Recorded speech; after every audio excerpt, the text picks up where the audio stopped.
And if you know that you have been wrapped up, tied up in that type of life, the only way to get back in is that you got to cry out.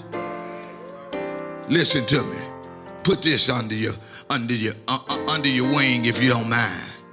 If you're gonna get out, the way out is to cry out. The first little statement in the 15th verse, it says, and the children did what? Cried out to who? They had been in bondage for 18 years.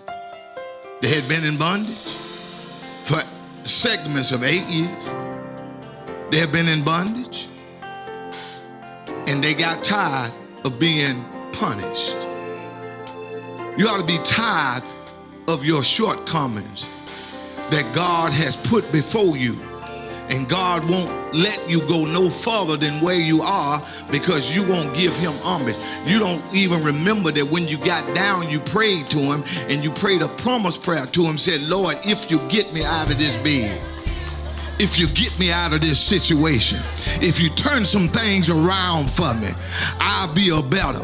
Now you doing good now. You're doing better than you've ever been before. The last 5 years, God has taken care of you.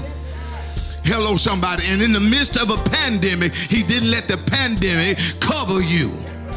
God is yet good to our lives. You have said some things that you shouldn't have said.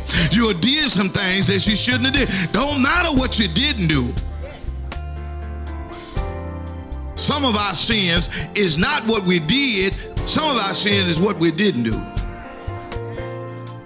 God has called out to us to do this and to do that. He has called out to us to be a better worker and servant in the church. He has called out to us to be a better giver in the church. He's called out to us to do all these things, but yet we refuse to hear. And if you want to get out of a situation like that, one of the first things that you got to do, holler with me, cry out.